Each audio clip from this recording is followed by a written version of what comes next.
കൊച്ചിയിലെ white collar drug പാർട്ടിയുമായി ബന്ധപ്പെട്ട് പിടിയിലായ കെവിൻ ലഹരി കച്ചവടത്തിന്റെ കിങ് പിന്നെന്ന് അന്വേഷണ സംഘം.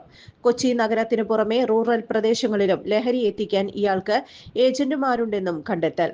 വൈറ്റ് കോളർ ഡ്രഗ് പാർട്ടികൾ കേന്ദ്രീകരിച്ച് വൻ ലഹരി ഒഴുക്കാണ് നടക്കുന്നത്. കൂടാതെ ആഡംബര വാഹനങ്ങളുടെ മറവിൽ 3 വർഷമായി സജീവ ലഹരി കടത്ത് നടത്തുന്നുണ്ടെന്നും കണ്ടെത്തിയിട്ടുണ്ട്. ഇയാളുടെ അക്കൗണ്ടിലൂടെ നടന്ന 25 ലക്ഷത്തിന്റെ ഇടപാടുകൾ കേന്ദ്രീകരിച്ചും അന്വേഷണം നടക്കുകയാണ്. പ്രതിയുടെ കൂട്ടാളികൾക്കായി അന്വേഷണം ഊർജിതമാക്കി. കെവിനെ നാളെ കസ്റ്റഡിയിൽ വാങ്ങി വിശദമായി ചോദ്യം ചെയ്യും. നഗരത്തിലെ ഹോട്ടലിൽ നിന്ന് പിടിയിലായ ഡോക്ടർമാർ, അഭിഭാഷകർ അടങ്ങുന്ന സംഘത്തിന് ലഹരി എത്തിച്ച് നൽകിയത് കെവിനാണ്. ശാസ്ത ഹെൽത്ത് കെയർ ഹോസ്പിറ്റലിൽ ഇപ്പോൾ വിദഗ്ധ ഡോക്ടർമാരുടെ സേവനം. ആധുനിക രീതിയിലുള്ള ഓപ്പറേഷൻ തിയേറ്റർ, 24 മണിക്കൂറും ആംബുലൻസ് സർവീസ്. ആവശ്യക്കാർക്ക് വീടുകളിൽ ചികിത്സ. Sastha health care and wellness centre, Vazhani road, Vadakkanchery, Thrissur.